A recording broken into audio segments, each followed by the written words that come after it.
À notre époque et surtout en pleine campagne présidentielle, il y a forcément un sujet dont on a déjà tous entendu parler. C'est Mondialisation. Mondialisation. La mondialisation.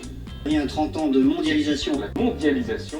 On nous en parle depuis plusieurs décennies maintenant, mais bien que le terme soit concrétisé en 1995 avec la création de l'OMC, le concept même remonte à l'Antiquité.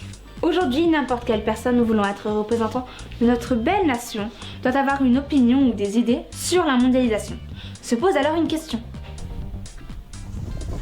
Mais qu'est-ce que c'est que ça? la mondialisation se résume en deux enjeux principaux, économiques et sociaux.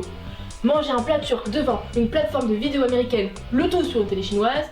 Alors là mon petit, je peux te dire que t'as un bel exemple de la mondialisation, hein?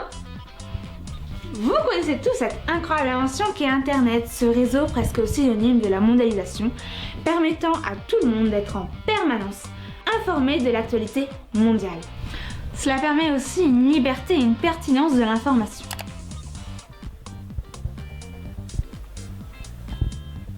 Ah, tous les mêmes, ces politiques.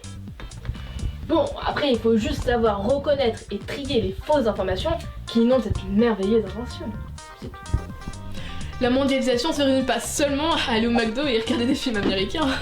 En effet, on voit une augmentation des échanges de personnes et de capitaux. Hein? Parler dehors pour 50 €? Ah bah allez, c'est parti, j'y vais tout de suite. Oh my god, it's so beautiful here! Wow, it's awesome!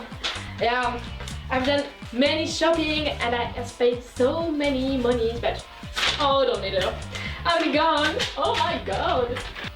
Quand on regarde les multinationales, on remarque que, comme par hasard, la majorité de la production sont en RX. Bah oui, pourquoi se payer une main-d'œuvre locale avec un salaire élevé et avec tout type de cotisation sociale quand on peut se payer un petit ouvrier pour 3 fois rien? Combinez cela à un transport quasi nul et vous obtenez une belle délocalisation. Ensuite, s'il y a bien un mot qui rime avec mondialisation, c'est économie, on va pas se le cacher. La mondialisation repose avant tout sur la libéralisation des échanges et sur l'augmentation des imports-exports. En 2015, en France, la part des exports représentait 30% du PIB. C'est énorme! Cette volonté de voir dynamiser les échanges entraîne une croissance à l'échelle mondiale, mais aussi une dépendance entre pays. C'est pour cela que des pays comme la Corée du Nord ou la Birmanie voient leur économie plonger.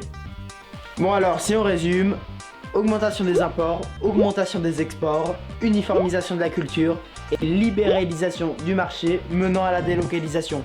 Mélangez tout ça et vous obtiendrez la mondialisation. On va vous laisser sur une citation de Joseph Stiglitz. Aujourd'hui, lorsque les États-Unis éternuent, une grande partie du monde attrape la grippe.